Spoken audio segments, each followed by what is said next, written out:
Et on va poursuivre l'enseignement de dimanche passé sur l'humilité. En fait, il était question pour nous de commencer cette série sur tout le conseil de Dieu, sur tout ce que Jésus-Christ a enseigné. Et nous ne pouvons pas appliquer la parole de Dieu, appliquer les commandements du Seigneur Jésus-Christ si nous ne les connaissons pas. En tant que disciples de Jésus-Christ, nous devons connaître tout le conseil de Dieu, le conseil de Jésus-Christ, le Fils de Dieu. Et j'ai introduisé sur cette grande commission en Matthieu chapitre 28 dimanche passé. Cette commission en Matthieu chapitre 28 verset 18 où Jésus s'était approché, Matthieu 28 18, Jésus s'était approché, parla à ses disciples. Qu'est-ce qu'il dit à ses disciples? Tout pouvoir m'a été donné dans le ciel et sur la terre. Verset 19, allez, faites de toutes les nations les disciples, les baptisant au nom du Père, du Fils et du Saint-Esprit. Et verset 20, toujours Matthieu chapitre 28, et enseignez-leur à observer tout ce que je vous ai prescrit, et voici je suis avec vous tous les jours jusqu'à la fin du monde. Voilà le verset de la grande commission. Dans la commission, nous avons envoyé quelqu'un, commissionné quelqu'un, envoyé un messager. Et la grande commission de Jésus-Christ dans Matthieu chapitre 28, c'est « Allez, faites de toutes les nations mes disciples, les baptisant au nom du Père, du Fils et du Saint-Esprit. » Et j'ouvre une parenthèse par rapport à ce baptême au nom du Père, du Fils et du Saint-Esprit, en vous montrant qu'en Matthieu chapitre 3, quand Jésus-Christ a été baptisé, nous voyons les trois composantes qui sont là. Nous avons le Fils de Dieu dans le fleuve Jourdain, en train d'être baptisé par Jean-Baptiste dans le fleuve Jourdain. Et pendant qu'il est baptisé, on entend une voix qui vient du ciel, la voix qui vient du ciel, c'est-à-dire la voix de qui? De Dieu qui dit, celui-ci est mon Fils bien-aimé en qui j'ai mis toute mon affection. Donc on a le Fils de Dieu Jésus-Christ qui est baptisé dans le fleuve Jourdain. On a la voix qui vient du ciel, qui se fait entendre du ciel, la voix de Dieu son Père. Et on a aussi le Saint-Esprit qui est descendu. Et voilà donc que Jésus-Christ étant baptisé par Jean-Baptiste dans le fleuve Jourdain, nous avons les trois composantes, le Saint-Esprit qui descend sur lui, la voix du Père qui se fait entendre et qui dit « Mon fils Jésus est mon fils bien-aimé en qui j'ai mis toute mon affection ». Et nous avons aussi Jésus-Christ qui est baptisé, donc ce n'est pas par hasard que Jésus lui-même, quand il donne cette grande commission en Matthieu chapitre 28 au verset 20, plutôt au verset 19, il dit « Allez, faites de toutes les nations les disciples, des disciples, les baptisant au nom du Père, du Fils et du Saint-Esprit. » Alors, ce qui est tellement intéressant, ce qui est plus intéressant quand j'évoque ce verset, c'est que c'est la grande commission. C'est ce que Jésus a dit. Il les a envoyés, il leur a dit, allez, faire des nations des disciples. Donc, nous pouvons voir qu'il y a deux étapes dans cette commission. La première étape, c'est faire des disciples en les baptisant. Et je peux rendre grâce à Dieu de ce que cette étape a été très bien accomplie à travers le monde. Les gens sont de plus en plus deviennent des disciples. Les gens sont baptisés. Les gens écoutent la parole de Dieu. Mais la deuxième partie de cette commission n'est pas suffisamment appliquée. Quelle est la deuxième partie? Verset 20. Enseignez-leur à observer tout ce que je vous ai prescrit. Et c'est ça la clé dans cet enseignement que nous avons commencé cette série. Nous devons enseigner aux gens tout ce que Jésus-Christ a prescrit. On a commencé par l'humilité. Aujourd'hui, on va voir quelques détails sur comment Jésus nous a enseigné, comment traiter nos ennemis. Voilà, tout ce que Jésus a enseigné. Je disais à Sousa la dernière fois qu'il serait bon pour nous d'avoir un tableau qui récapitule tout ce que Jésus a enseigné, tout ce qui est sorti de sa bouche.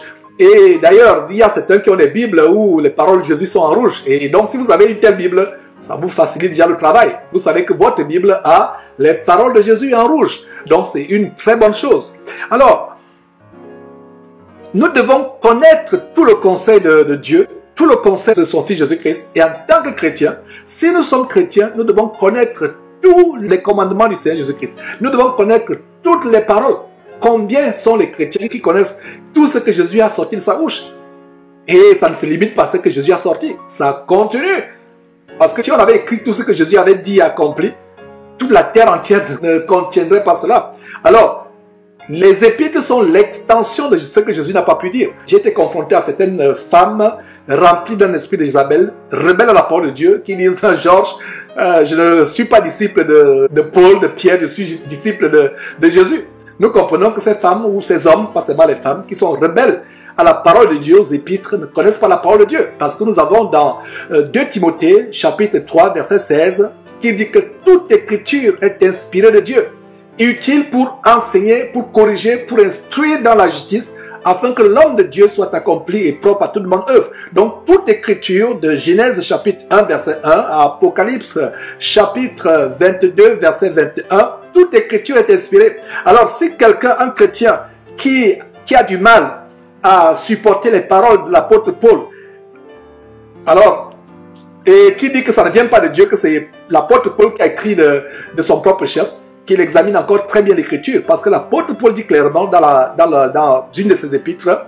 il dit clairement que l'évangile que je vous ai écrit ne vient pas de moi ni d'un homme, je ne l'ai reçu ni de moi ni d'un homme, mais c'est une révélation de Jésus-Christ. Donc tout ce que nous avons dans la parole de Dieu, c'est une révélation de Jésus-Christ. Et vous pouvez aussi voir dans 2 Pierre, chapitre 1, versets 20 à 21, sachant tout d'abord vous-même qu'aucune prophétie de l'écriture ne peut être l'objet d'interprétation particulière, car ce n'est pas par une volonté d'homme que la parole a été écrite, que la prophétie de la parole ou la parole a été écrite, mais c'est poussé par le Saint-Esprit que les gens ont parlé de la parole de Dieu. Donc, bien-aimés sœurs et tous mes frères qui écouteraient cet enseignement, si vous lisez la parole de Dieu, ne dites pas que c'est la parole de Pierre, c'est la parole de tel ou tel. Et d'ailleurs, c'est l'argument que les musulmans ou les bouddhistes, les ennemis de Dieu, prennent pour enlever à la Bible toute l'autorité. Et sachez que la Bible, c'est la parole et la volonté de Dieu révélée. À supposer que vous avez une secrétaire. Je me rappelle à l'époque, dans ma profession d'antan, j'avais une secrétaire qui tapait les conclusions que je devais déposer au tribunal. Alors, qui écrivait, qui tapait? C'est la secrétaire. Mais qui était l'auteur de ce qu'elle tapait? Est-ce que c'est la secrétaire? Donc, les raisonnements devant le juge, mon argumentation à soumettre au juge, ça ne venait pas de la secrétaire. La secrétaire n'a jamais fait une formation d'avocat. Alors, c'est la même chose aujourd'hui. Les hommes comme Paul, Pierre et autres ont parlé, ont écrit. Mais ce qu'ils disaient ou ce qu'ils écrivaient ne venait pas d'eux-mêmes. C'était inspiré par le Saint-Esprit. Voilà une bonne compréhension des Écritures, à savoir que quand vous lisez la Bible, vous lisez une épître, même si c'est écrit par Pierre ou Paul ou Jacques, sachez qu'ils ont écrit ou parlé inspiré par Dieu. Donc, je dis à cette personne, si vous avez un problème avec les épîtres de Paul, vous trouvez qu'elles sont dures, alors, un conseil, prenez un ciseau, rassemblez les pages de Romains, coupez, mettez à la poubelle. Prenez 1 Corinthiens, 2 Corinthiens, coupez à la poubelle. Prenez Galates, coupez, mettez à la poubelle. Prenez Philippiens, Éphésiens, Colossiens, coupez, mais mettez à la poubelle. Prenez Colossiens, coupez, mettez à la poubelle. Prenez 1 Thessaloniciens, 2 Thessaloniciens, prenez 1 Timothée, 2 Timothée, prenez Tite, Philémon, etc., etc., Jude, Hébreu, coupez, mettez à la poubelle. Voilà. Donc, il y a un problème aujourd'hui, mes frères et sœurs.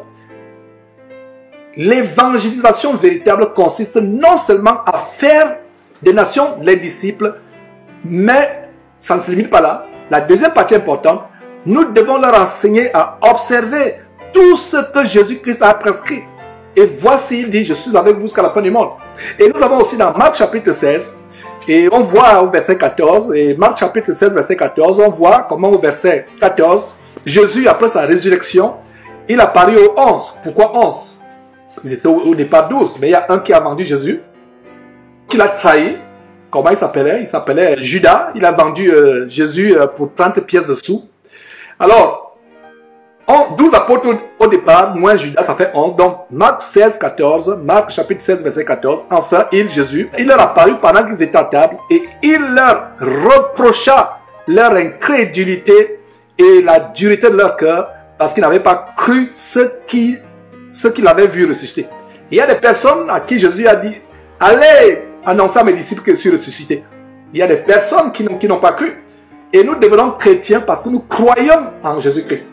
Sans la croyance en Christ Jésus, vous ne pouvez pas devenir chrétien. Nous avons cette grande écriture là en Romains chapitre 10, verset 9. Si tu confesses de ta bouche le Seigneur Jésus et si tu crois dans ton cœur que Dieu l'a ressuscité des morts, tu seras sauvé. Voilà comment on fait pour être sauvé. Mais ce n'est pas tout. Une fois que tu es sauvé, en tant que véritable chrétien, tu dois t'atteler jour après jour à mettre les commandements de Dieu et de son Fils Jésus-Christ en pratique. Comment vas-tu les mettre en pratique si tu ne les connais pas? Voilà. Et le verset 17 de Romains chapitre 10 dit, voilà, la foi vient de ce qu'on entend et ce qu'on entend vient de la parole de Dieu. Et nous voyons au verset 16 comment Jésus leur reproche non seulement leur incrédulité, mais la dureté de leur cœur parce qu'ils n'avaient pas cru à ceux qui l'avaient vu ressusciter. Et ce qui est intéressant, verset 15, toujours Marc 16, verset 15, puis il leur dit, allez par tout le monde et prêchez la bonne nouvelle à toute la création. Ça, c'est aussi la première partie de la commission qui est semblable à faire des disciples. Parce que nous avons, en Marc chapitre 16, verset 15, la première partie de la commission qui est allez par tout le monde et prêchez la bonne nouvelle à toute la création. Et c'est la même chose en Matthieu chapitre 28, verset 19. Allez, faites de toutes les nations des disciples, les baptisant au nom du Père, du Fils et du Saint-Esprit. Voilà la première partie de la commission. Marc 16, 15. Prêchez la bonne nouvelle à toute la création. Matthieu 28, 19. Allez, faites de toutes les nations des disciples. Ça, c'est la première. Je peux vous avouer, je suis content de ce que cette première partie a été très bien accomplie, réalisée. Et encore avec l'avènement d'Internet, et nous rendons grâce à Dieu de ce qu'avec l'avènement d'Internet, on peut pulvériser l'évangile sur Internet. Et je suis reconnaissant de ces bien-aimés frères qui vont dans les métros prêcher la parole de Dieu, qui vont dans les carrefours. Il y a des missionnaires qui vont dans les villages en Afrique. Et il y a par exemple les frères à Abidjan, le frère Alexandre et toute son équipe là-bas qui vont de village en village pulvériser la parole de Dieu, prêcher la parole de Dieu. C'est bien, c'est très bien, c'est vraiment recommandable. Mais nous ne devons pas nous limiter à la première partie. Parce que à quoi sert-il d'aller évangéliser les gens qui vont se retrouver en enfer plus tard? D'où la deuxième partie de la commission qui est importante, Matthieu chapitre 28, verset 20. Et enseignez-leur à faire quoi? Observez tout ce que je vous ai prescrit. Et depuis quelques jours, j'ai à cœur qu'on mette l'accent sur l'observation, qui signifie la mise en application de tout ce que Jésus a prescrit. Donc il faut que nous comprenions tout ce que Jésus a prescrit. Jésus a prescrit beaucoup de choses sur tous les détails. Le mariage, la vie de famille, comment se comporter avec les enfants, avec son épouse, l'argent, le leadership dans l'église, l'humilité qu'on a vu dimanche passé, un grand enseignement que je vous recommande pour ceux qui ne l'ont pas suivi. Vraiment, il est tellement grand. Partagez-le et avant de le partager, suivez-le, mettez-le en pratique, mes frères et sœurs. Ne vous ratez pas, il y a des gens qui, quand on pose une vidéo sur YouTube, ils disent, ah, cette vidéo de Jésus-Christ, ma tante doit la suivre. Ah, il y a mon cousin là-bas qui doit suivre. Non, la vidéo n'est pas d'abord pour ta tante ou ta cousine, c'est pour toi. Quand il y a les vidéos, il dit non, ma cousine là, mon frère là doit suivre cette vidéo. Non, c'est pour toi d'abord, suis d'abord. Comprends, suis et mets en pratique. Ensuite, ta tante et ton frère vont suivre. Donc, mes frères, le cœur de Dieu ne peut pas être complètement satisfait si nous n'appliquons que la première partie de cette commission. La première partie, faire de toutes les nations mes disciples, aller par le monde, par tout le monde, prêcher la bonne nouvelle, ça a été accompli. Et s'il y a vraiment un endroit de la terre où on n'a pas encore entendu parler de Jésus-Christ, c'est peut-être qu'ils vivent à l'époque primitive où ils n'ont pas de technologie, n'ont pas l'accès sur Internet. Qui sur terre n'a jamais entendu parler de Jésus-Christ ou entendu parler de l'Évangile? Bon, c'est vrai qu'il y a encore des coins qui doivent écouter la parole de Dieu. Et je vous donne mon opinion personnelle. Je pense que quand toute la terre, tous les peuples de la terre, même les aborigènes qui sont dans les forêts amazoniennes, même les pygmées qui sont au fond de la forêt équatoriale en Afrique centrale, quand tout le monde, toute la terre aura écouté la parole de Dieu, mon opinion personnelle, moi Georges qui vous parle, c'est que vous comprenez que le Seigneur Jésus n'est plus loin. Parce qu'il faut, Dieu est un Dieu de justice. Il ne faudrait pas qu'il y ait des gens qui disent que nous on ne savait même pas que ton fils existait. On ne savait pas. Dieu est un Dieu de justice. Alors, je pense que quand toute la terre aura écouté la parole de Dieu, Jésus sera proche. Et donc, nous devons mettre l'emphase sur la deuxième partie de cette commission. Enseigner ce que Jésus a prêché. Et aujourd'hui, nous allons mettre l'accent sur un détail, et c'est la deuxième série, la deuxième partie de la série. On pourra même arriver à 100. On va essayer beaucoup de choses. Et soyez prêts, attachez vos ceintures. Je vous invite à embarquer à cette très bonne aventure où nous allons étudier tout ce que Jésus a enseigné sur tous les détails, même les petits détails de la vie, les choses insoupçonnées que vous n'aurez jamais imaginé que Jésus a dit. On va étudier cela. Donc aujourd'hui, c'est comment s'occuper de nos ennemis, comment traiter nos ennemis. Alors, lisons ce que Jésus dit. Avant de commencer sur comment traiter nos ennemis, il y a un aspect de cette introduction que je vais compléter. Alors on peut voir ce que Jésus dit à Matthieu chapitre 5. Matthieu chapitre 5 verset 17. Matthieu chapitre 5 verset 17. Ne croyez pas que je sois venu pour abolir la loi ou les prophètes. Je suis venu non pour abolir, mais pour accomplir. Je suis venu non pour abolir, pour accomplir. Il y a des personnes qui pensent qu'avec Jésus, tous les commandements de Moïse sont abolis. Je prends l'exemple sur l'adultère. C'est un des plus grands péchés aujourd'hui, commettre l'adultère. Au temps de Moïse, en quoi consistait l'adultère? La loi au temps de Moïse, et c'est la même loi que les États ont aujourd'hui. L'adultère au temps de Moïse, c'était d'aller physiquement avec une femme qui n'est pas votre femme. La femme qui appartient à une autre femme, la femme de tribu ou l'homme de tribu. Vous n'êtes pas marié, vous allez avec un homme qui est marié, vous femme, ou vous homme, vous allez avec une femme mariée. C'est ça l'adultère. Et si on vous prend la main dans le sac au temps de Moïse, la femme devait être lapidée, c'était des punitions graves. Et il y a même des lois, ayant fait des études juridiques il y a quelques années, j'étais surpris de savoir qu'il y a des États américains qui ont récemment aboli les lois selon lesquelles une femme ou un homme allait en prison si on les saisissait en état d'adultère, si on les attrapait, ils allaient en prison. Donc c'est que récemment que certains États ont aboli cette loi. Alors, ça c'est au temps de Moïse. Et c'est les mêmes lois qu'on a, l'adultère, c'est ça l'adultère. Mais regardez comment Jésus accomplit la loi de Moïse, accomplir et il la rend plus drastique. Et il dit très bien, et on va revenir sur cela plus tard, parce que une des choses que Jésus a enseigné, c'est comment vous ne pouvez pas divorcer et vous remarier du vivant de votre époux, c'est pas possible. Déjà que le divorce n'est pas dans le plan de Dieu. Ce sera notre sujet qu'on va évoquer. Mais aujourd'hui, qu'est-ce que nous voyons?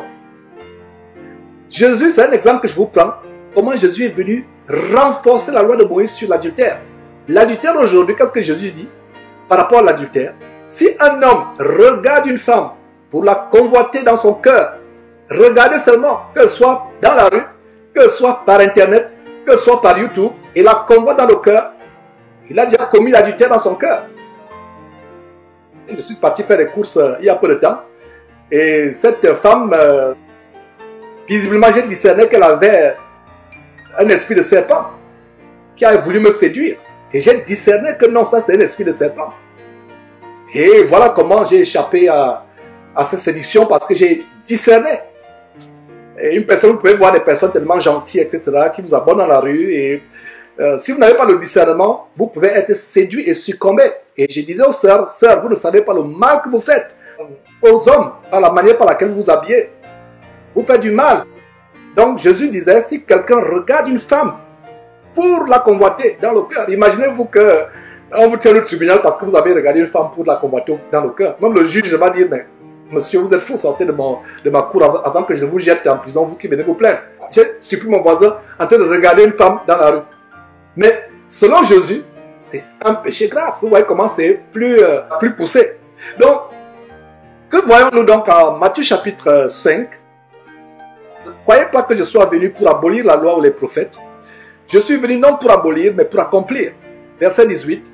Car je vous le dis en vérité, tant que le ciel et la terre ne passeront point, il ne disparaîtra pas de la loi un seul iota ou un seul trait de lettre, jusqu'à ce que tout soit arrivé. Et regardez donc la grande conspiration satanique de faire une nouvelle Bible qui enlève même certains versets clés. Méfiez-vous des nouvelles Bibles. C'est pour ça que si vous parlez anglais, vous êtes dans un pays anglophone, je vous conseille King James. Accrochez-vous à King James, mais pas n'importe quelle version. King James 1600. King James original. Et si vous n'avez pas de Bible King James, je vous conseille Louis II. Pas que Louis II soit la meilleure traduction française, mais Louis II c'est la plus fidèle par rapport à King James. Louis II, mais pas les nouvelles versions de Louis II, mais Louis II 1910. Parce qu'il y a des Bibles qui enlèvent des choses, qui enlèvent des détails. Alors Jésus dit quoi? Tant que le ciel et la terre ne passeront point, il ne disparaîtra pas de la loi un seul iota ou un seul trait de lettre, jusqu'à ce que tout soit arrivé. Et même certains pasteurs aujourd'hui enlèvent de leurs enseignements, de leurs sermons, des choses qui les gênent. Et la Bible dit dans Romains, je crois que c'est Romains chapitre 1 verset 18, corrigez-moi, que la colère de Dieu se déclenche du ciel pour toute impiété des hommes qui retiennent injustement la vérité captive. Il y a des gens, ils connaissent la vérité, ils savent que mentir n'est pas bien, ils savent que divorcer, se remarier n'est pas bien, mais ne vous l'enseigne pas, parce que lui-même a divorcé, il s'est remarié, et en tant que pasteur, il ne peut pas vous l'enseigner. Donc il retient la vérité captive. Or, que dit le Seigneur Jésus-Christ dans Matthieu chapitre 5, tant que le ciel et la terre ne passeront point, il y a un moment où la terre et le ciel passeront, Allez lire l'Apocalypse. Le moment là arrive et nous attendons ce moment avec enthousiasme, avec joie. Si du moins vous persévérez. Les pécheurs ne veulent pas que ce jour arrive un jour.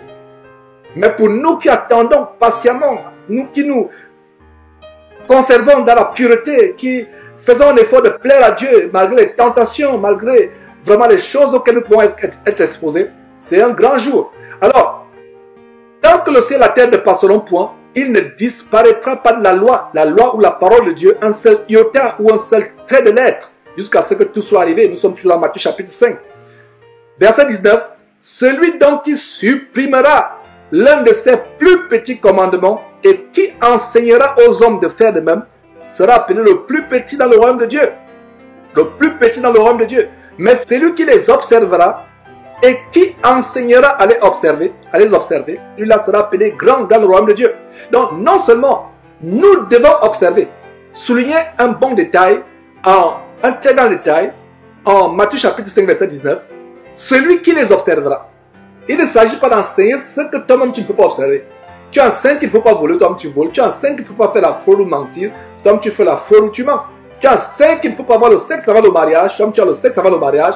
Tu enseignes qu'il ne faut pas tromper ton épouse, toi-même tu trompes ton épouse. Voilà. Donc, nous devons nous-mêmes observer d'abord en tant que prédicateur de l'évangile et enseigner aux autres à les observer. Voilà la grande commission de Matthieu chapitre 28 verset 20 qui n'est pas la deuxième partie de la commission. Matthieu chapitre 28 verset 20 qu'on a lu précédemment qui dit enseignez-leur à observer tout ce que je vous ai prescrit et voici je suis avec vous jusqu'à la fin du monde. Enseignez-leur à observer. Matthieu chapitre 5 verset 19. Mais celui qui les observera et qui enseignera à les observer. Donc il y a deux étapes. Tu observes d'abord et tu enseignes les autres à observer. Et c'est la plus grande commission. Et une bonne évangélisation doit être complète. Une évangélisation qui se limite seulement à faire des disciples, à faire qu'ils remplissent les églises ou qu'ils remplissent leurs salles, sans leur enseigner tout le conseil de Dieu, à observer le conseil de Dieu, c'est une évangélisation incomplète. Nous devons d'abord enseigner, nous devons faire des disciples. Et faire un disciple, est-ce que vous avez, mes frères et sœurs, est-ce que vous avez réalisé un jour que le mot disciple signifie discipliner? Une fois qu'on est disciple, on ne peut plus vivre n'importe comment. On ne peut plus vivre selon notre désir. Mais on a une vie disciplinée. Imaginez-vous l'armée. Le parfait exemple de la discipline sur terre, l'armée. J'ai été élevé par un père qui était dans la police et il n'y avait pas de différence avec l'armée à l'époque au Cameroun. Mais la discipline que cet homme nous a imposée, parce que lui-même il avait cette discipline, et je rends grâce à Dieu de ce que cette discipline paye dans certains aspects de ma vie aujourd'hui. J'ai toujours dit que si un chrétien n'a pas connu la discipline venant de ses parents, il aura des problèmes à être discipliné par rapport à la parole de Dieu. Je ne dis pas que ce serait impossible pour lui, comprenez-moi très bien, mais ce sera plus difficile. C'est pour cela que l'apôtre Paul dit à Timothée de faire attention au choix des évêques. Parce que si un évêque ne sait pas diriger sa propre maison, comment prendra-t-il soin de l'église de Dieu? Donc la discipline est importante. Nous sommes appelés les disciples de Jésus-Christ. Il y a des mots qui sont devenus tellement banals. Disciple. Je suis un disciple. On ne réalise même pas que dans le disciple, il y a discipliné. Tu ne peux plus faire comme tu veux. Parce que dans l'armée, tu ne te lèves pas quand tu veux. Tu ne fais pas ce que tu veux. Tu ne dors pas quand tu veux. Tu ne manges pas ce que tu veux. Tu ne t'habilles pas comme tu veux à l'armée. Il y a une discipline. Si les gens dans l'armée sont disciplinés, à combien plus forte raison nous les chrétiens? Et notre discipline en tant que chrétien, ce n'est pas le code militaire de l'armée, c'est l'évangile de Jésus-Christ. C'est pour ça que c'est enseignement important, à savoir que enseigner tout ce que Jésus a enseigné. Alors comment tu peux appliquer ce que Jésus a enseigné si tu ne connais pas? Donc voilà, il est question d'enseigner. Alors, voilà un détail de ce que Jésus a enseigné, et c'est l'objet de l'enseignement de ce matin. Comment se comporter face à nos ennemis. Et c'est ça le problème de beaucoup de chrétiens. Il y a un péché qui entraînera beaucoup de chrétiens en enfer. Le manque de pardon ou la vengeance. Et je vous assure, comme je disais la dernière fois, il y a des frères et sœurs qui disent « Oh frère, j'ai pardonné à mon ennemi. Il m'a fait du mal, il a peut-être tué un membre de ma famille. Il a fait ceci, j'ai pardonné. » Il y a plusieurs tests pour savoir si on a pardonné. Un des tests, c'est est-ce que vous pouvez prier véritablement pour la personne? Voilà un premier test. Un autre test, si vous apprenez que la personne qui a tué un membre de votre famille a gagné 2 millions de dollars ou 2 milliards de dollars à la loterie, est-ce que tu seras content ou tu auras un pincement de cœur? Si tu apprends qu'il vient d'avoir une promotion, il a été nommé ministre des Finances au Cameroun, au Gabon, en France, alors qu'il c'est un grand ennemi. Si tu as un petit pincement au cœur, c'est que tu ne lui avais pas pardonné véritablement. Ou alors, à contrario, si ton ennemi, juré, farouche ennemi, tu apprends qu'il est décédé, ou il a perdu son épouse ou sa femme, est-ce que tu vas te réjouir discrètement dans ton cœur? Voilà des détails pour savoir si on a pardonné. Et le Seigneur Jésus nous montre quelque chose de tellement important par rapport à nos ennemis. Et nous avons en Matthieu chapitre 5, verset 38, vous avez appris qu'il a été dit œil pour œil, dent pour dent. J'ai lu quelque part qu'ils appellent ça la loi du talion. Mais ça vient d'où? Ça vient d'Exode chapitre 21. Exode chapitre 21, verset 24. Vous avez appris qu'il a été dit œil pour œil et dent pour dent. Jésus commence son discours, son sermon sur la montagne. Et je vous dis, mes frères, il y a 3 passages que vous devez lire, ne serait-ce qu'une fois par mois, pour bien comprendre. Ces 3 passages sont le condensé de ce que Jésus-Christ a enseigné. C'est un peu le sommaire ou le condensé de la multitude de choses qu'il a enseignées. Ce grand sermon sur la montagne qui couvre 3 chapitres, Matthieu chapitre 5, Matthieu chapitre 6, Matthieu chapitre 7. Nous devons les lire ne serait-ce qu'une fois par mois. Alors, il poursuit son sermon et au verset 38, Matthieu chapitre 5, il dit ceci. Vous avez appris qu'il a été dit œil pour œil et dent pour dent. Donc, il reprend la loi du talion, selon qu'on l'appelle de manière séculière. Et en fait, c'est Exode chapitre 21 qu'il citait. Exode chapitre 21, verset 24. Et qu'est-ce qu'on peut remarquer ici? Jésus avait une très bonne connaissance des Écritures. Même quand il s'adresse au diable, quand il est tenté par le diable en Matthieu chapitre 4 ou Luc chapitre 4, et nous voyons qu'il confronte le diable avec la parole de Dieu. Mon frère, ma soeur, tu ne peux pas résister au diable si ton intelligence ne garde pas la parole. Nous devons avoir une intelligence saturée, tellement saturée. Je prends l'exemple de quelqu'un qui fait de la lessive. Je disais à mes enfants dernièrement que vous êtes dans une génération où vous ne savez même pas comment on lavait les habits à l'époque en Afrique. Et toute une bassine, des bassines, peut-être 3 ou 4 bassines, une seule personne pouvait s'en occuper à la rivière, où l'eau courante coule et vous avez trempé vos habits avec votre savon en cube, vous moussez, etc., vous lavez. Et quand je lis la parole de Dieu, ça me rappelle cette ancienne manière de laver les habits. Vous les moussez, vous les lavez à la main, vous les moussez et vous assurez qu'ils sont suffisamment moussés pour être propres. Alors, aujourd'hui, pour avoir une vie propre en Christ, pour avoir une vie propre, une vie tellement sans tache en Christ, il faut sérieusement mousser notre intelligence avec la parole de Dieu. Il faut que ce soit moussé. C'est comme le linge. Vous lavez un linge, si le linge n'est pas suffisamment moussé, ou vous trempez le linge, l'eau n'est vraiment pas moussée, je doute que ce linge soit propre. Mais si le linge est même suffisamment moussé, de manière même abusive, véritablement moussé, vous vous assurez que ce linge sera propre. Si et seulement si vous le rincez aussi correctement. Alors, cet exemple m'amène à voir comment nous chrétiens, nous devons savonner notre intelligence, mousser notre intelligence avec la parole de Dieu jour après jour, les commandements du Seigneur, méditer. Voilà. Et comment allez-vous résister à une tentation si vous ne connaissez pas la parole de Dieu? La clé pour résister à la tentation, la clé pour repousser Satan, c'est d'avoir la parole de Dieu. Et nous avons un exemple de comment Jésus étudiait la parole de Dieu. Il étudiait. Quand Satan le tente en Matthieu chapitre 4 ou Luc chapitre 4, il est écrit, il est écrit, il est écrit. Ça doit être aussi notre arme. Matthieu chapitre 5 toujours, verset 39. Donc, reprenons le verset 38. Vous avez appris qu'il a été dit, œil pour œil, dent pour dent. Verset 39. Mais moi, je vous dis de ne pas résister aux méchants. Si quelqu'un te frappe sur la joue droite, présente-lui aussi l'autre. Ça, c'est contraire à ce qu'on nous enseigne. Je me rappelle à l'école primaire, il y a certains parents qui disaient à leurs enfants, voilà, ta première journée à l'école, l'enfant commence peut-être la maternelle où il faut être brave là-bas.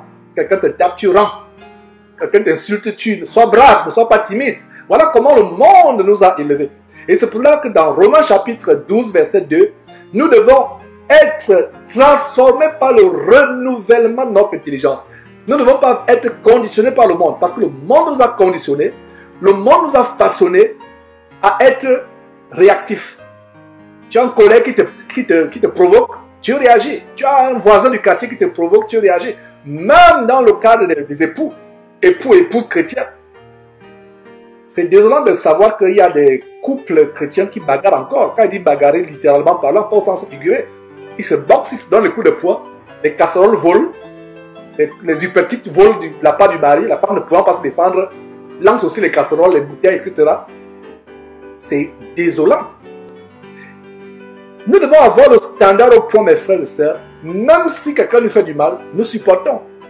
Et c'est ça le prix à payer pour être véritablement chrétien. Et Jésus a payé ce prix sur la croix. Lui qui a supporté la mort sur la croix, une mort aussi honteuse, une mort aussi douloureuse. Regardez les crashs. Il se racle la gorge pour cracher la putine, la merde sur la face de Jésus-Christ. Il se racle la gorge. Qu'en est-il des flagellations? Ces fouets en cuir qui se terminaient par des crochets en fer, en acier. Un coup de fouet a arraché les lambeaux sur le dos de Jésus-Christ. Il était fouetté jusqu'à l'os. Qu'en est-il de la couronne d'épines qu'on a enfoncée sur ses tempes?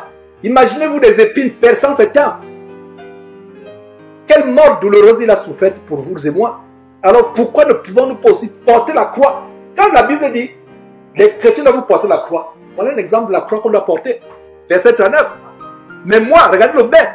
Et je vous ai dit, chaque fois que vous voyez le mais, à l'école primaire, je me rappelle ces règles de grammaire, on nous a tellement tambouriné que je ne peux pas oublier les conjonctions de coordination. Mais où est donc Onikar? On chantait même, mais où est donc Onikar? Mais où est donc Onikar? Donc, dans le mais. Et chaque fois que vous voyez le mais dans la Bible, M-A-I-S, ça montre l'opposé de ce qui vient d'être dit. Le verset 38 dit, vous avez appris, et c'est Jésus-Christ qui parle, vous avez appris qu'il a été dit, œil pour œil, dent pour dent. Et c'est la même chose que la société nous enseigne. Se venger, rendre le mal.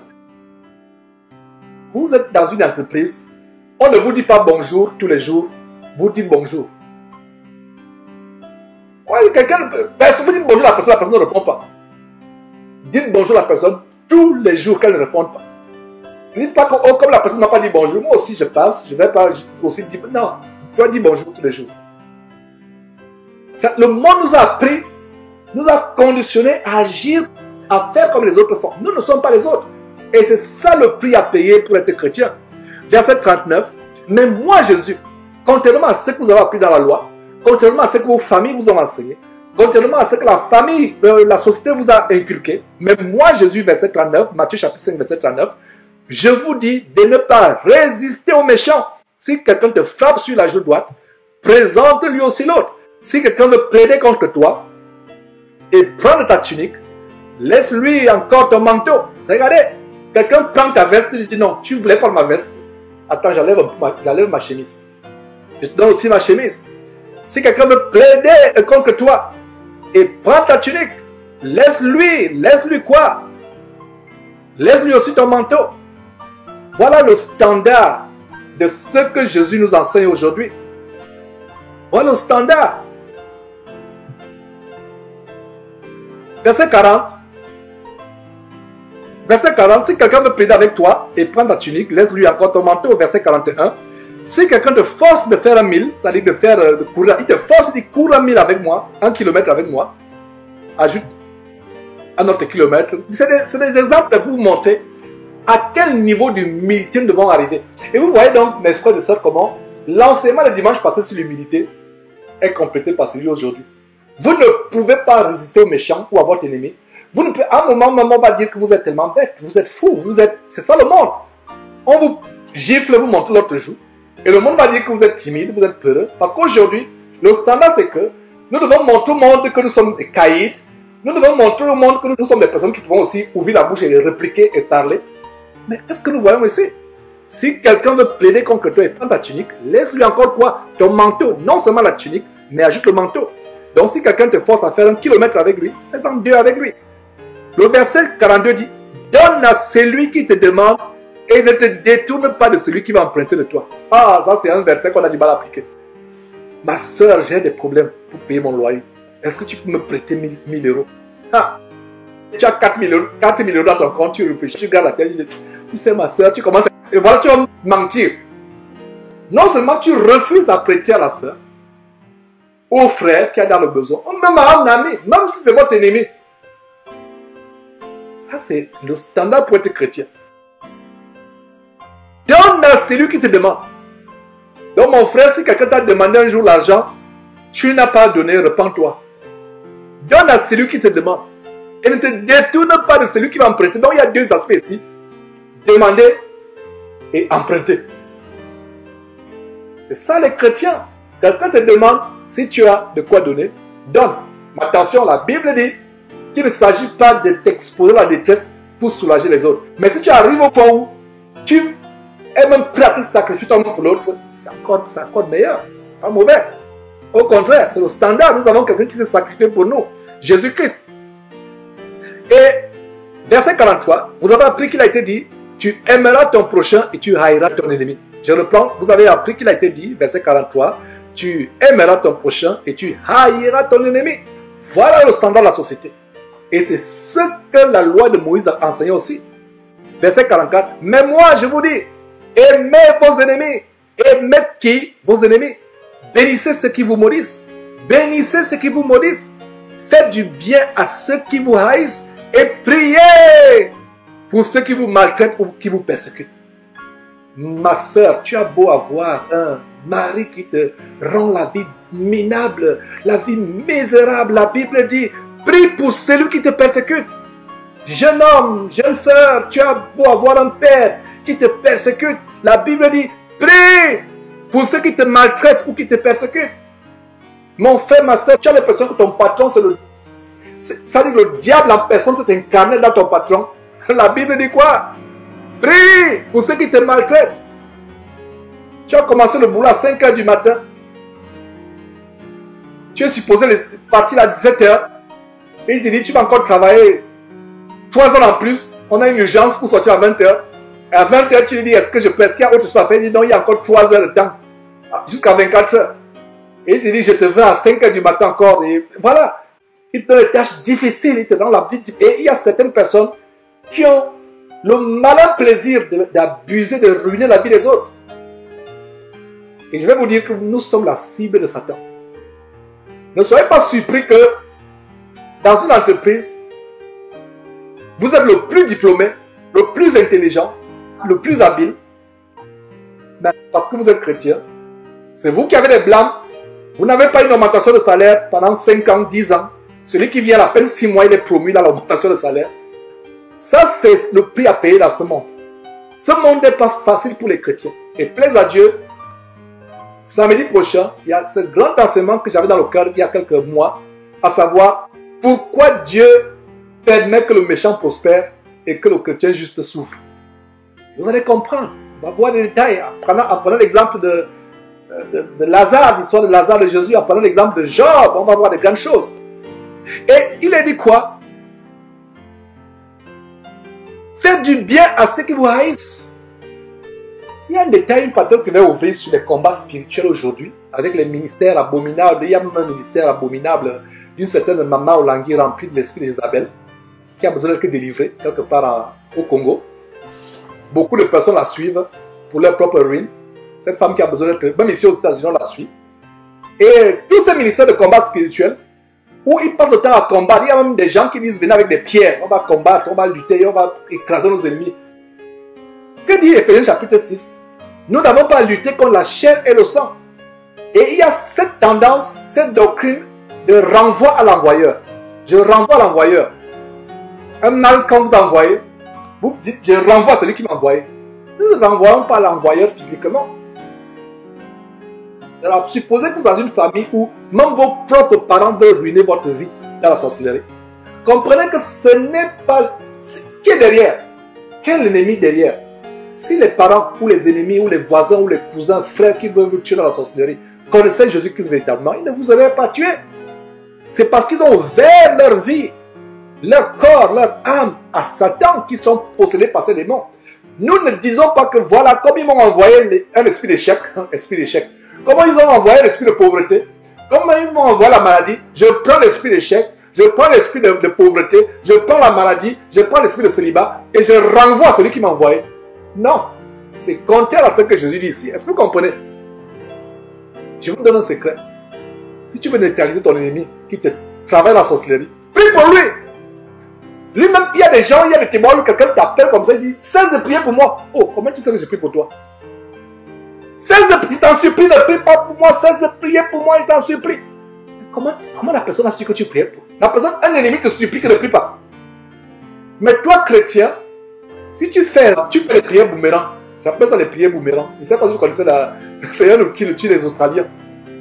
Donc, cessez de faire les prières boomerang. Tu renvoies, on t'envoie, tu renvoies. On t'envoie, tu renvoies. C'est maintenant le ping-pong. Tac, tac, tac, tac. Il t'envoie, tu renvoies. Un sorcier est content quand tu es chrétien. Tu pries en disant, tu renvoies. Parce que le diable connaît la parole de Dieu mieux que nous. Et ça peut nous surprendre. Même les agents de Satan connaissent la parole de Dieu mieux que nous. Un sorcier n'est pas ébranlé par la prière. Une prière que tu vas faire, je lui renvoie. Il ne sera pas ébranlé. Vous savez ce qui va l'ébranler? La Bible ne dit-elle pas que la langue douce peut briser les os? Imaginez-vous que quelqu'un vient avec fureur pour t'attaquer physiquement. Il vient pour t'engueuler. Mais tu le stoppes avec une douceur. Oh, monsieur ou madame, vraiment, excusez. Je n'ai pas fait expressément. Je ne savais pas que je vous avais... Vraiment, je vous demande toutes mes excuses. Excusez-moi. Vous freinez la personne, vous stoppez la personne. Ça se passe physiquement, ça se passe aussi sur le plan spirituel. Et la manière par laquelle vous pouvez briser les os de quelqu'un, d'un sorcier avec votre langue, c'est en vous procédant devant Dieu, à genoux, en priant Dieu pour lui. Et par la suite, on va voir que aimer votre ennemi, ou prier pour un ennemi, c'est l'acte le plus égoïste qui soit. Parce que vous ne faites pas pour votre ennemi, en fin de cause, vous faites ça pour qui? Pour vous, pour être béni. Voilà. Qui ne veut pas hériter la bénédiction? Je vous dis des choses, mes frères et sœurs, que j'ai expérimentées. Un ennemi pour qui vous priez n'a plus de pouvoir sur vous. Un sorcier pour qui vous priez est anéanti. Il vous supprime même. Il va vous dire, s'il vous plaît, ne priez plus. Il y a des gens, il a pris par le téléphone. Il dit, s'il te plaît, ne prie pas pour moi. Comment il sait ce que tu priais pour? Tu ne lui as jamais dit que tu priais pour lui. Parce qu'il a senti, hein, ils savent. Les sorciers ne travaillent pas d'eux-mêmes. Ils n'ont aucun pouvoir d'eux-mêmes. Ils ont les agents, ils vous voient, ils ont les radars. Et des fois, quand vous commencez à prier pour lui, vous brûlez les radars. Quelqu'un nous a appelé un jour, même la famille dit, vous n'êtes plus à Houston. Qui vous a dit qu'on n'est pas? On a compris. Ah! J'ai dit à Confort qu'il y a Confort, ça marche. Ça marche. Et puisqu'on savait justement qu'il y avait un radar sur notre famille, de cette personne, donc on a bloqué ce radar. Et une manière de bloquer le radar, commencer à prier pour la personne. Donc, c'est les prières boomerang. Renvoie l'envoyeur. Je renvoie l'envoyeur. Vous ne renvoyez pas l'envoyeur, vous renvoyez sur vous-même. Continuez à renvoyer l'envoyeur, vous faites du mal à vous. C'est comme si tu veux donner un coup de poing à l'ennemi. La main, de manière vraiment surnaturelle ou miraculeuse, revient pour vous cogner votre visage. Est-ce que vous voyez comment la parole de Dieu est merveilleuse? Et c'est intéressant d'étudier ce que Jésus nous a enseigné. Il y a des merveilles dans ce que Jésus nous a enseigné. J'aimerais vraiment titiller votre appétit, vous faire saliver votre bouche spirituellement parlant par rapport à ces merveilleuses paroles, afin que vous ayez le désir de découvrir par vous-même ces vérités. Alors, je relis le verset 44, mais moi je vous dis, aimez vos ennemis, bénissez ceux qui vous maudissent, faites du bien à ceux qui vous haïssent et priez pour ceux qui vous maltraitent ou qui vous persécutent. Que ce soit votre mari, vos parents, un frère aîné qui vous persécute, qui vous maltraite, que ce soit un employeur, un patron qui vous rend la vie misérable, priez. Il y a une soeur ici à Houston qui a expérimenté, je lui avais donné conseil. Il y a une femme qui lui rendait la vie misérable avec un patron qui, la vie, elle était triste tout le temps. Je lui ai partagé ce verset. Ça a changé sa vie. Au point où les collègues lui disaient, mais comment tu arrives à supporter cette femme? Et effectivement, elle avait un caractère difficile que tout le monde connaissait. Mais on dit, mais comment? Et la sœur plus tard s'est rendue compte qu'en fait, cette personne qui est méchante apparemment, elle a un problème profond dans sa famille. Et des fois, vous pouvez voir des personnes tellement agressives, tellement désagréables.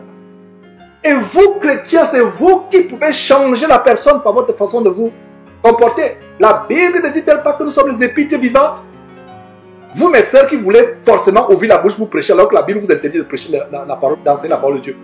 Même la façon par laquelle vous supportez patiemment le caractère difficile de votre patron, vous pouvez amener, sans ouvrir la Bible, la personne a changé. Finalement, c'est la personne qui va venir vous dire, comme c'est le cas de cette sœur, je vous trouve différent par rapport à l'autre personne. Qu'est-ce que vous avez de particulier? C'est un moyen de dire à la personne qu'en fait, je n'ai jamais été comme cela. J'étais même pire que vous. Mais je connais quelqu'un qui m'a changé. C'est le Seigneur Jésus-Christ. Et voilà. Et si vous voulez en savoir plus, je peux vous conduire sur la source pour avoir ces enseignements, ce changement aussi. Alors, verset 44, évoluons. Mais moi, je vous dis, aimez vos ennemis, bénissez ceux qui vous maudissent, faites du bien à ceux qui vous haïssent, et priez pour ceux qui vous maltraitent et ceux qui vous persécutent. Donc, voilà une grande clé qu'on a prise aujourd'hui. À partir d'aujourd'hui, mettez vos genoux à terre, mettez votre front sur le sol, commencez à intercéder pour vos ennemis. Amen. Voilà, verset 44. Afin que vous soyez fils de votre Père qui est dans les cieux. Voilà une autre grande révélation. Afin que vous soyez. Il n'y a pas meilleure logique que la Bible. La meilleure logique, c'est la parole de Dieu. Qu'est-ce que je comprends dans ce verset? Je comprends dans ce verset que si vous haïssez vos ennemis et vous ne priez pas pour ceux qui vous maltraitent et vous persécutent, le verset 44 n'est pas pour vous. Voilà la logique. Il n'y a pas meilleure logique que la Bible. Afin que vous soyez fils de votre Père qui est dans les cieux. Il y a une sœur tout à l'heure qui, avant la réunion, qui disait qu'elle a fait un examen pour entrer au graduate school, à l'école après la maîtrise. Elle a fait l'examen qu'on appelle le GMAT. Et je sais que cet examen a un niveau tellement élevé de la logique.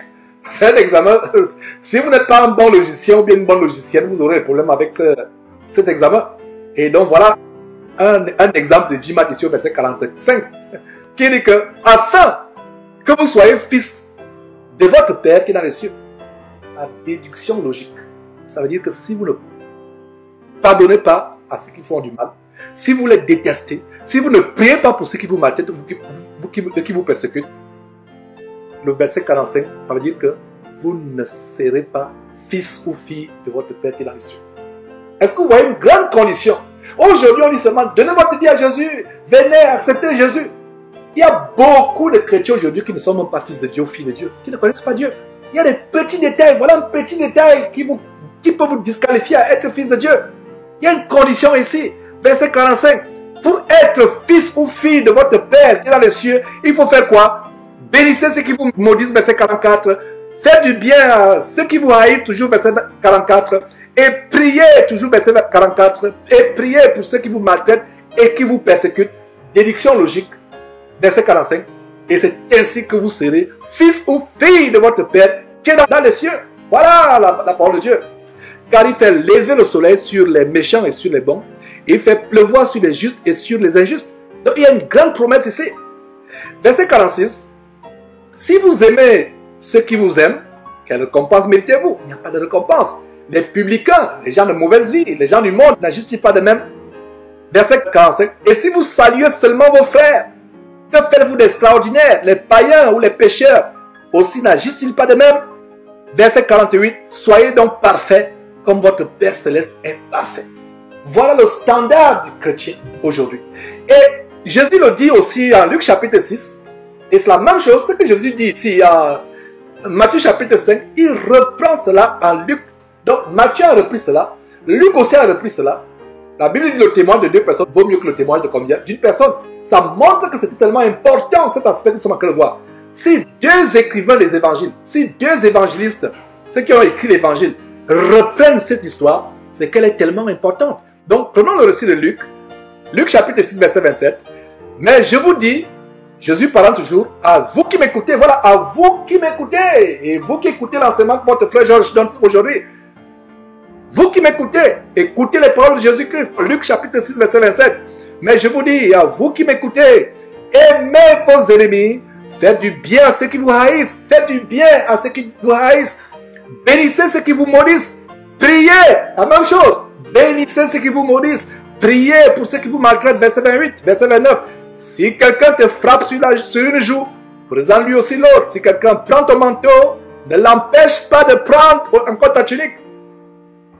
Donc quelqu'un veut prendre ta voiture, tu dis, tu sais quoi, reste même avec cette voiture-là, je peux m'encore donner une deuxième voiture. Ça fait mal à la chair. J'ai mis du temps à acheter cette voiture, regardez les économies, donc il veut ma voiture, et je dois encore chercher à donner la deuxième voiture, donc je n'ai même plus rien, donc je dois aller à pied, au travail. Oh Seigneur, augmente la foi. Jésus a dit, quand le Fils de l'homme viendra, trouveras-tu encore la foi? Être chrétien, c'est une joie, mais ce n'est pas aussi facile comme vous le pensez. Ce n'est pas aussi banal que vous le pensez. Voilà les commandements que nous devons enseigner. Beaucoup de personnes aujourd'hui évangélisent pour amener les gens à Christ. Mais devrons-nous amener les gens à Christ qui, au final, au finish, vont se retrouver en enfer? Voilà un verset qu'on a vu en Matthieu chapitre 5, au verset 45, qui dit que si vous ne priez pas pour ceux qui vous maltraitent ou qui vous persécutent, vous ne faites pas du bien à ceux qui vous haïssent, vous ne pouvez pas être fils de votre Père qui est dans les cieux. Et les gens qui seront au ciel, c'est les gens qui seront fils ou filles de Dieu. Tu ne pourras pas être au ciel si tu n'es pas fils ou fils de Dieu. Après le jour de la Pentecôte, nous qui sommes nés après le jour de la Pentecôte, je dois préciser. Alors, toujours Luc chapitre 6. Qu'est-ce que nous voyons? Voilà, on a vu verset 29. Si quelqu'un te frappe sur une joue, présente-lui aussi l'autre. Si quelqu'un prend ton manteau, ne l'empêche pas de prendre aussi ta tunique. Donne à quiconque te demande, la même chose que Matthieu a relaté des paroles de Jésus. Et ne réclame pas ton bien à celui qui s'en empare. Donc tu as prêté l'argent à quelqu'un. Tu lui as demandé, est-ce que tu peux me rembourser amiablement? De manière amiable mon argent. Il ne veut pas. Laisse-lui avec cet argent. Voilà l'évangile de Jésus. Voilà l'évangile. Si quelqu'un te frappe sur une joue, présente-lui encore l'autre. Voilà. Il ne s'agit pas seulement de la joue. Peut-être aujourd'hui, nous ne sommes pas dans le temps barbare où les gens frappent. Mais les gens nous frappent d'une autre manière. Ils s'accaparent notre compte bancaire. Ils s'accaparent notre voiture. Ils s'accaparent nos vêtements. Ça, c'est une joue qu'il a frappé. Présente-lui l'autre. Et c'est pour ça que vous voyez le détail. Frappe une joue, donne une autre joue. Prends un objet, donne encore l'autre. Il te force à faire quelque chose, ajoute encore autre chose. Voilà le standard de chrétien. Ça n'a pas attristé sur le plan de la chair, mais voilà le standard pour devenir chrétien. Et c'est les choses que nous devons enseigner. Et bien des fois, c'est des choses que nous oublions d'enseigner. Des choses que nous oublions de pratiquer. Donne, verset 30, Luc chapitre 6, verset 30. Donne à quiconque te demande et ne réclame pas ton bien à celui qui s'en empare. Quelqu'un a pris ton bien, laisse-lui cela. Il y a un problème d'héritage. Et je m'adresse par exemple à des familles, que ce soit africaines ou européennes, peu importe la région du monde. Vous avez un héritage familial. Toi, chrétien, si tes frères ont refusé de ta part de nos coins de terre ou de maisons que le Père a laissées, voilà le verset pour toi, mon frère, ma soeur. Notre récompense est aux cieux. Et c'est à ce prix que les gens sauront véritablement qu'il est un chrétien. C'est ça, nous accrochons bien de la terre ou bien du monde. Les personnes qui t'arrachent le coin de terre que ton Père t'a laissé. Comme au Gabon, il y a cette épidémie, cette tendance déplorable que j'ai vécue étant dans la justice là-bas. Comment quand une femme meurt, elle est veuve, elle devient veuve, son mari l'a quitté, son mari l'a précédé, son mari est mort. On s'accapare de tout ce qu'elle et son mari se sont attelés à acquérir. On la dénude, même la petite aiguille. Jusqu'au sous-vêtement, on prend tout. On la laisse. Mais si elle est chrétienne, ses paroles doivent la consoler. Dieu est un Dieu juste. On va voir quelque chose dans la suite, par la suite, on va voir. Donc, verset 39 à 31, ce que vous voulez que les hommes fassent pour vous, faites-le de même pour eux. Voilà un verset qui nous aide à nous comporter correctement avec les gens. Avant d'ouvrir la bouche pour parler à quelqu'un, pour faire quelque chose, nous devons d'abord raisonner en disant que si la personne me parlait de la même manière, comment je me sentirais, pardon. Si la personne me traitait de cette manière, comment je me sentirais. Donc c'est une explication de ce verset. Ce que vous voulez que les hommes fassent pour vous, faites de même pour eux. Si vous aimez ceux qui vous aiment, quel gré vous en saura-t-on? Les pécheurs aussi aiment ceux qui les aiment. Verset 33, si vous faites du bien à ceux qui vous font du bien, quel gré vous en saura-t-on? Ça dit comment vous serez-on reconnaissant? Les pécheurs aussi agissent de même. Verset 34, et si vous prêtez à ceux de qui vous pouvez espérer recevoir, parce qu'il y a des gens, je ne peux pas prêter à telle personne, il est chômeur. Si je lui prête, et un jour, je le vois, il n'a rien, il est mendiant, etc. Donc, je ne peux pas lui prêter. Si toi tu es chrétien, prête-moi un mendiant. Et si tu prêtes à quelqu'un qui n'a rien, qui va te rembourser, mon frère, ma soeur. Il n'a rien, n'est-ce pas? Mais tu lui prêtes, Dieu va te rembourser. Même au centuple. Même 1000, il y a Dieu, c'est Dieu qui va te rembourser. Parce que Dieu sait que tu as prêté à quelqu'un qui n'avait pas de moyens.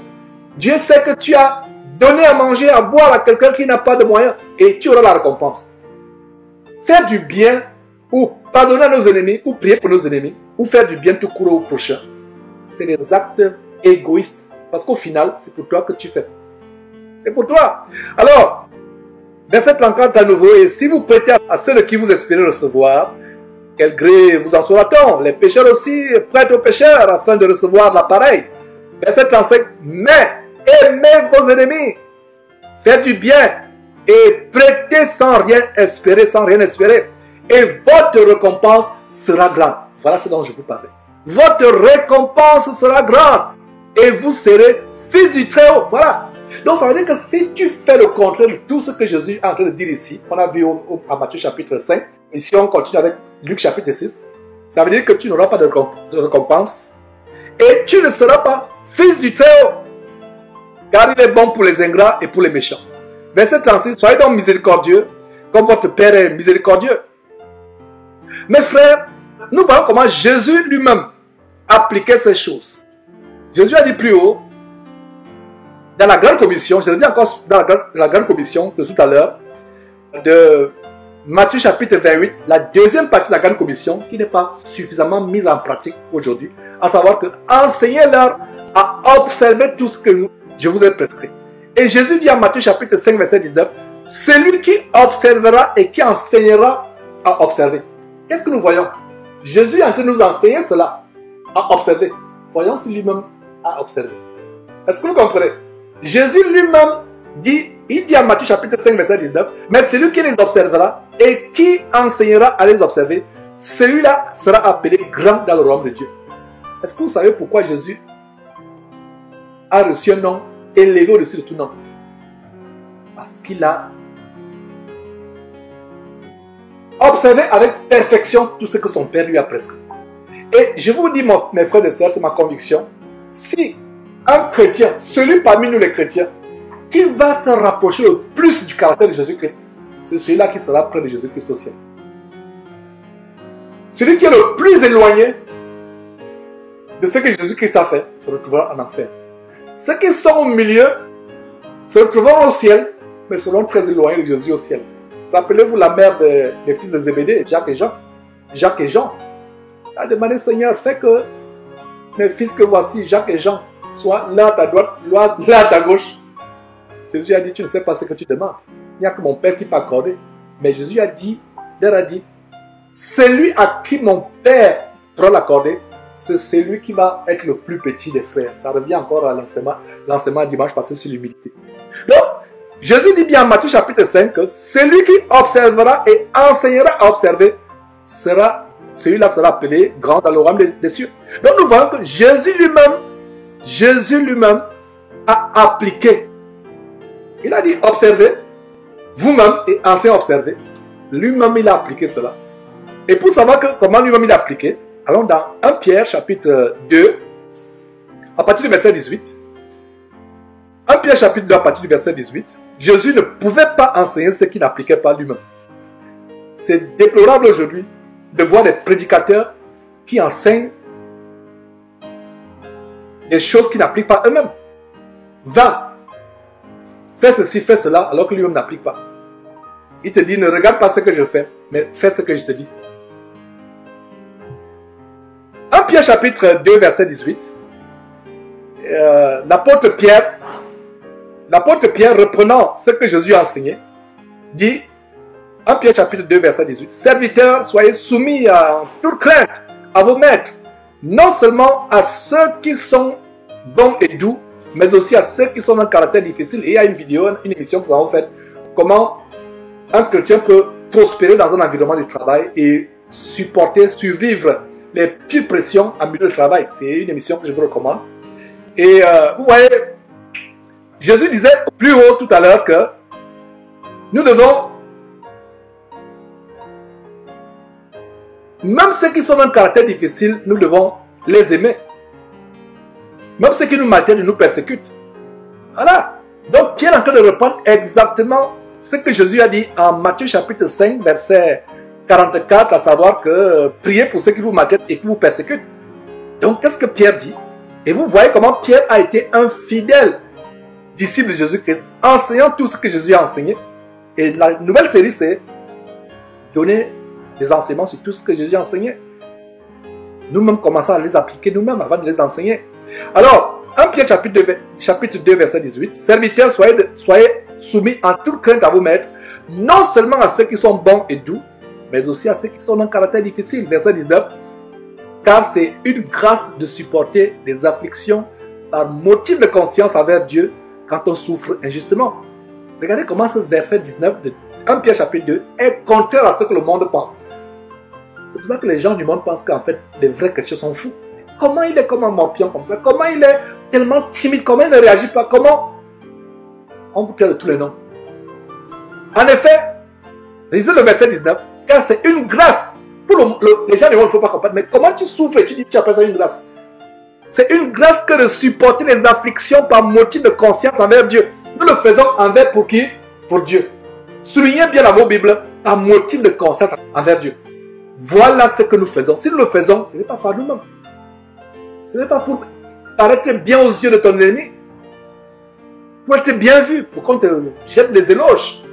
Mais c'est par motif de conscience envers Dieu que nous supportons les pires afflictions. Et ça devient au final une grâce devant Dieu. Une grâce devant Dieu. Quand on souffre injustement. Verset 20. En effet, quelle gloire y a-t-il à supporter de mauvais traitements pour avoir commis des fautes? Mais si vous supportez la souffrance, lorsque vous faites ce qui est bien, c'est une grâce devant Dieu. C'est une grâce. Qui ne veut pas avoir la grâce? Les chrétiens qui cherchent la grâce. Voilà comment avoir la grâce devant Dieu. Et vous vous étonnez que vous priez, il n'y a pas de résultat. Vous priez pour une maladie qui vous tribule depuis des années, il n'y a pas d'issue. Vous avez l'impression que votre vie traverse un long tunnel sans fin, un tunnel ténébreux. Vous vous posez la question, examinez votre vie. Est-ce que quelque part je me suis réjoui de la chute de mon ennemi? En Corinthiens chapitre 13 ne dit-elle pas que la charité ou l'amour ne se réjouit pas du mal? Le mal arrive à ton ennemi, tu ris discrètement. Dieu voit dans le secret. Dieu voit dans les profondeurs, je dirais même dans les tréfondeurs du corps.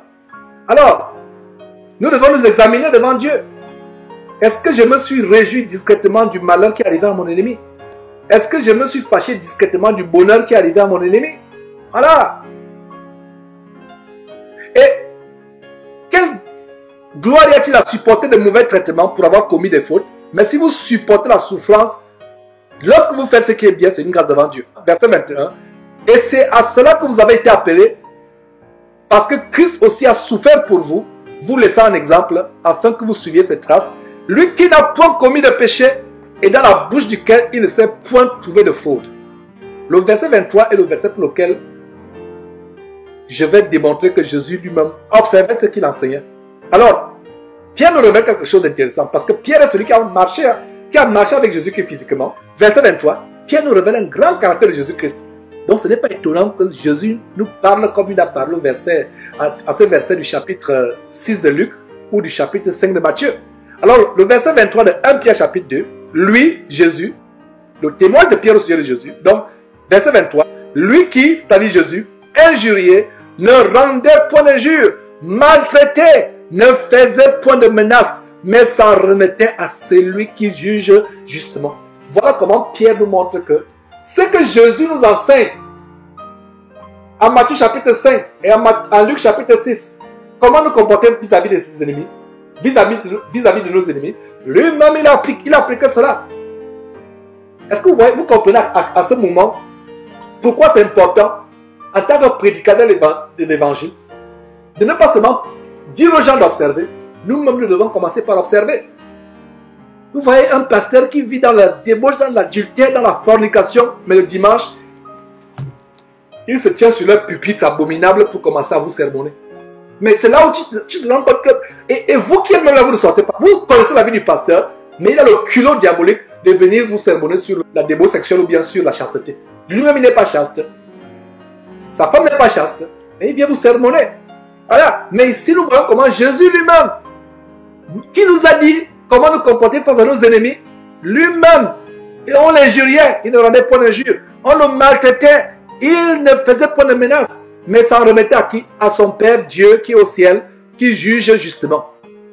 Et regardez au verset 24, lui qui a porté lui-même nos péchés en son corps sur le bois, c'est-à-dire la croix, afin que, mort au péché, nous vivions pour la justice, lui par les meurtrissures duquel vous avez été guéris.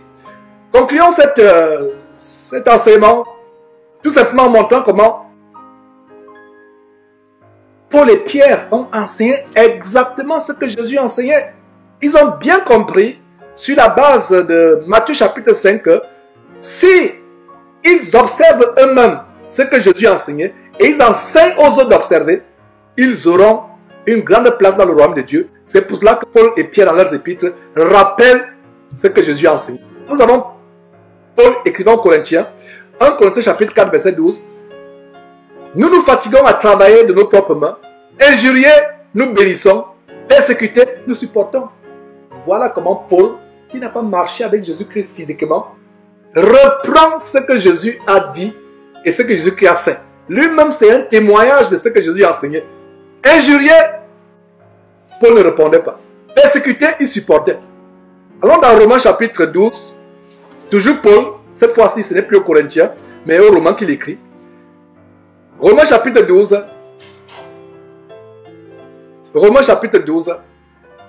verset 14. Bénissez ceux qui vous persécutent. Bénissez et ne maudissez pas. Ça vous rappelle quoi? Ce que Jésus a enseigné en Matthieu chapitre 5 et en Luc chapitre 6. Voilà, ils enseignent exactement ce que Jésus a enseigné. Voilà ce que les prédicateurs aujourd'hui doivent faire. Enseigner tout ce que Jésus a enseigné. Donc, verset 17. Ne rendez à personne le mal pour le mal. Recherchez ce qui est bien devant tous les hommes. Ne rendez à personne le mal pour le mal. C'est ce qu'on a vu précédemment. Voilà, verset 18. S'il est possible, autant que cela dépend de vous, soyez en paix avec tous les hommes. Autant que cela dépend de vous. Mais si ton ennemi ne veut pas la paix que tu lui offres, bon, tu as fait ta part. Mais autant que cela dépend de nous, soyons en paix avec tous les hommes. Regardez le beau verset 19. Ne vous vengez pas vous-même. Donc, les prières boomerang renvoient l'envoyeur. Je renvoie le célibat. Je renvoie la stérilité. Je renvoie le chômage. Je renvoie ceci. Je renvoie la pauvreté. Je renvoie l'envoyeur. Je renvoie. Non, c'est les prières boomerang. Ne vous vengez pas vous-même, bien-aimés, mais laissez agir la colère.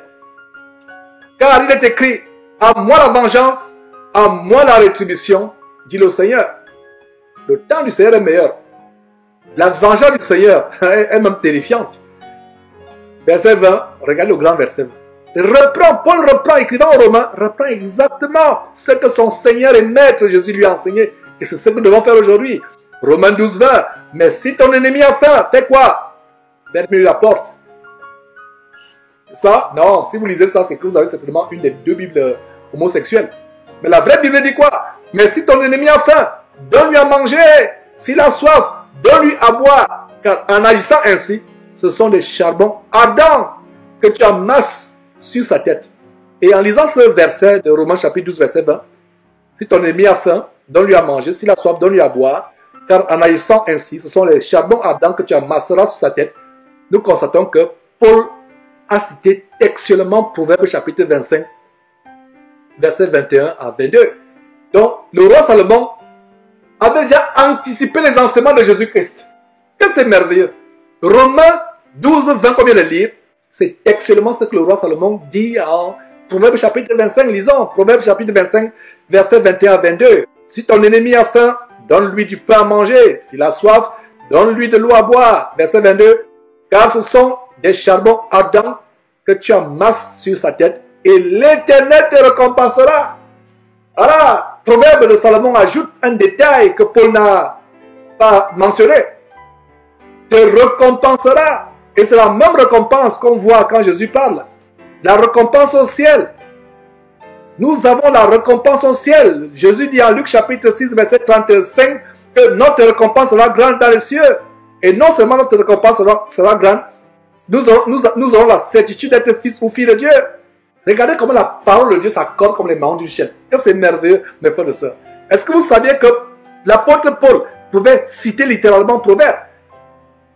Ça veut dire que l'apôtre Paul étudiait, lisait beaucoup la parole de Dieu.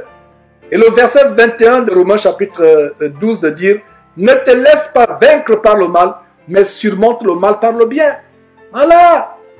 Regardez comment l'apôtre Paul, dans 2 épîtres, l'épître aux Corinthiens, l'épître aux Romains, rappelle textuellement les paroles de Jésus-Christ en Luc chapitre 6 et Matthieu chapitre 5. Qu'en est-il de Pierre? En Pierre chapitre 3, verset 9. Ne rendez point mal pour mal ou injure pour injure, bénissez au contraire, car c'est à cela que vous avez été appelés afin d'hériter la bénédiction. C'est ainsi, voilà, je relis Pierre, et Pierre reprend textuellement Luc chapitre 6, verset 35 qu'on a lu tout à l'heure. Pierre, en 1 Pierre chapitre 3, verset 9, reprend textuellement ce que Jésus enseigne en Luc chapitre 6, verset 35. Ne rendez point mal pour mal ou injure pour injure, bénissez au contraire, car c'est à cela que vous avez été appelés afin d'hériter la bénédiction. Frères et sœurs, c'est par cela que nous arrêtons ce grand parcours sur enseigner tout ce que Jésus a enseigné. Aujourd'hui, nous avons poursuivi avec le deuxième épisode, comment traiter nos ennemis. Et on va poursuivre avec le troisième épisode plus tard. Et on pourra même arriver à 100 épisodes. Et je pense qu'après ce grand parcours, on aura toutes les paroles de Jésus-Christ. Que Dieu vous bénisse. Je vais terminer par un mot de prière. Éternel Dieu, nous te rendons grâce de notre cœur qui tressaillit de joie en écoutant ces paroles qui atterrissent dans nos oreilles comme la pluie du printemps, comme une rosée au milieu de la sécheresse. Oh Seigneur Dieu, donne-nous d'arriver à la perfection de ton Fils Jésus-Christ, ou du moins de nous en approcher jour après jour. Seigneur, il y a encore des imperfections dans nos cœurs. Nous avons été méchants vis-à-vis de ceux qui nous ont fait du mal. Nous avons voulu rendre le mal. Nous avons maudit ceux qui nous persécutent. Nous avons maudit les personnes qui étaient dans une position d'autorité vis-à-vis de nous. Nous les avons insultés. Nous les avons calomniés. Nous avons médit contre eux. Nous avons fait du mal. Nous avons fait la loi œil pour œil, dent pour dent. Seigneur, nous te demandons pardon pour cela. Seigneur, aide-nous à revêtir les sentiments qui étaient en Christ. Seigneur, aide-nous à savonner, à mousser nos intelligences avec le savon de ta parole afin que nous puissions être purs devant tes yeux. Seigneur, par nos propres forces, nous ne pouvons pas y arriver. Mais Seigneur, par ton Saint-Esprit, parce que tu nous as dit que l'Esprit lui-même nous aidera dans notre faiblesse. Oh Seigneur, aide-nous dans nos faiblesses. Augmente la foi, Seigneur, car c'est par la foi aveugle en toi, que nous pouvons arriver au point où nous appliquons point par point tout le conseil que ton Fils Jésus-Christ nous a donné dans ce passage que nous avons lu et dans toute la Bible. Seigneur Dieu, merci pour ta compassion, pour ta patience à notre égard. Seigneur, nous voulons être appelés fils et filles du Dieu très haut. Nous voulons accéder dans ton royaume éternel. Mais Seigneur, donne-nous de connaître tout le conseil venant de toi. Donne-nous de comprendre tout ce que ton Fils Jésus-Christ nous a donné comme commandement. Merci Seigneur Dieu pour tout. Au nom de Jésus-Christ. Amen.